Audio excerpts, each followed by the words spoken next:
Radhe Radhe friends, welcome my YouTube channel. कैसे हैं आप सब। तो फ्रेंड्स, रात को तूफान आया था और ठंडी हवा भी चल रही थी, बारिश भी हुई थी और धूप तो निकल रही थी, लेकिन जो हवा चल रही थी वो ठंडी ठंडी लग रही थी, बहुत अच्छा लग। लंच पैक कर दिया मैंने अपने बेटे का और आज मैं उसका टाइम टेबल भी लगा देती हूँ। बैग ये रखा है इसका भी। कुन्नू को स्कूल भेजने के बाद मैं फिर से अपने काम में लग गई हूँ, डस्टिंग में। सबसे पहले मैं अपने बच्चों का रूम क्लीन करूँगी, क्योंकि उधर मेरे हस्बैंड और छोटा बेटा सोया हुआ है, वो अभी उठे नहीं है। यहाँ पर मैं आ गई हूँ किचन में। आज ठंडा मौसम था तो आज मैंने कुन्नू को गर्म पानी में नहलाया था और स्कूल में भेजने के बाद आप देख सकते हैं मेरी किचन की ये हालत हो गई है और सुबह के टाइम बहुत ज़्यादा काम होता है। तो फ्रेंड्स, मुझे कमेंट बॉक्स में ज़रूर बताइएगा कि जब आपके बच्चे स्कूल चले जाते हैं तो क्या आपकी किचन भी ऐसे ही फैल जाती है जैसे मेरी फैली है। और सुबह के टाइम तो कुछ ज़्यादा ही एक्स्ट्रा काम हो जाते हैं, बच्चों को स्कूल भेजना, ब्रेकफास्ट, लंच, ये सब चीज़ें सारे काम करने पड़ते हैं। और मेरे तो हस्बैंड की तबीयत थोड़ी ठीक नहीं है, तो इस वजह से मुझे उनके लिए अलग से ब्रेकफास्ट बनाना पड़ता है। तो मैं यहाँ पर सारे जो चीज़ें फैली हुई थी उनको उनकी जगह पर रख दिए और अब मैं सारी स्लिप क्लीन करूँगी। जो गैस चूल्हे पर दूध अभी मैंने उबाला नहीं है, अभी मेरा गैस चूल्हा जो है वो बिल्कुल क्लीन है। बस थोड़ा सा उस पर गीला कपड़ा मार के थोड़ा सूखा कपड़ा मारूंगी तो वो चमक जाएगा।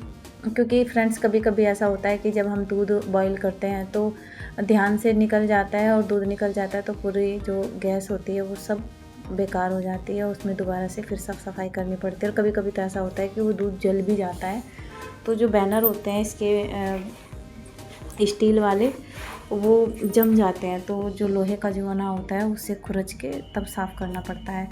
तो आज मेरा चूल्हा पूरा क्लीन था तो मैंने आज इसको अच्छे से साफ़ कर दिया। पहले गीला कपड़ा मारा, फिर इस पर सूखा कपड़ा मारा था मैंने। सूखा कपड़ा लगाने के बाद तो बहुत ही चमक जाता है, बिल्कुल क्लीन हो जाता है जैसे ये आज ही नया आया हो।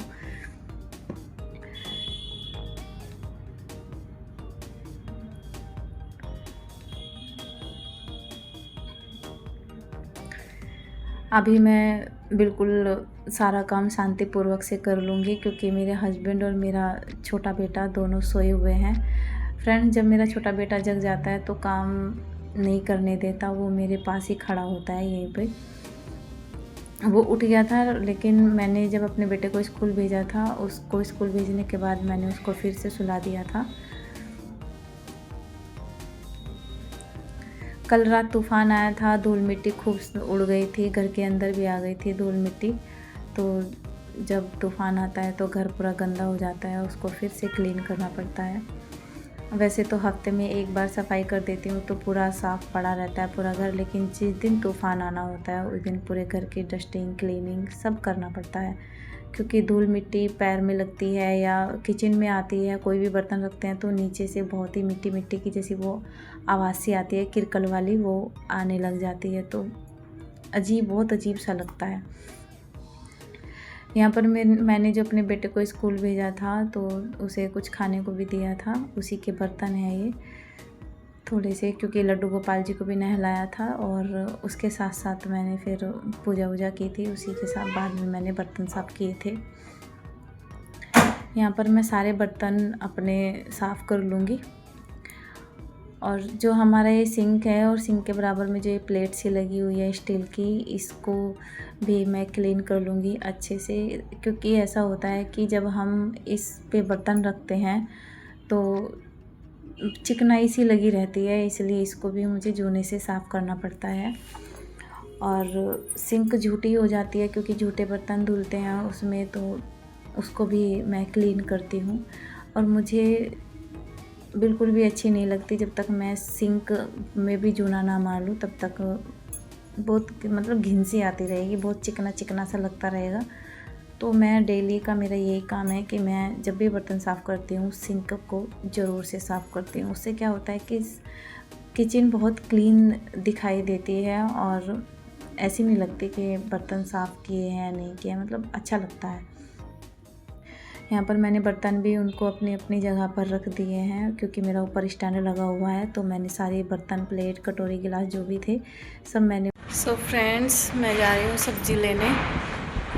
जब मैं सब्ज़ी लेने जा ही रही थी तो घर से बाहर जैसे निकली तो बहुत तेज़ हवा चल रही थी, बहुत आवाज़ आ रही थी हवा की। यहाँ पे सब्ज़ी में मुझे समझ नहीं आ रहा था मैं सब्ज़ी में क्या लूँ, क्योंकि इस टाइम की जो गोभी होती है उसमें कीड़े निकल आते हैं, और जो घिया होते हैं तो घिया भी मुझे ज़्यादा ख़ास नहीं लगा था। एक्चुअली में क्या है कि मैं बहुत कंफ्यूज हूँ कि मुझे सब्ज़ी में क्या ख़रीदना है, क्या नहीं ख़रीदना है। जैसे तैसे मैं सब्ज़ी लेकर घर आ गई और लगा दी मैंने सब्जियों को, अपनी अपनी जगह पर रख दिया। मैं थोड़े बनाना भी लेकर आई थी, क्योंकि मेरे दोनों बच्चों को बहुत अच्छे लगते हैं बनाना। और मैं यहाँ पर बीन्स, हरी मिर्च और ये थोड़ा शिमला मिर्च और ये क्या नाम। सो फ्रेंड्स, आज मैं नहलाऊंगी अपने गोविंद को, क्योंकि हर रोज़ तो मेरा बेटा कुंज करके ही चला जाता था, पूजा भी करके चला जाता था और गोविंद को नहला भी देता था। बस मुझे भोग लगाना होता था गोविंद को, अदरवाइज़ सारा काम मेरा बेटा ही करता था। सुबह शाम की पूजा भी वही करता है। लेकिन आज उसको थोड़ा सा लेट हो गया था स्कूल में जाने के लिए, टाइम हो रहा था और टाइम नहीं था उसके पास कि गोविंद को नहलाए। अगर वो गोविंद को नहलाता तो शायद उसे लेट हो जाता, वैन निकल जाती उसकी। तो मैंने उसको आज ऐसे ही भेज दिया कि आज मैं कर लूँगी गोविंद का, तुम चले जाओ स्कूल। तो आज गोविंद को मैं नहला रही हूँ।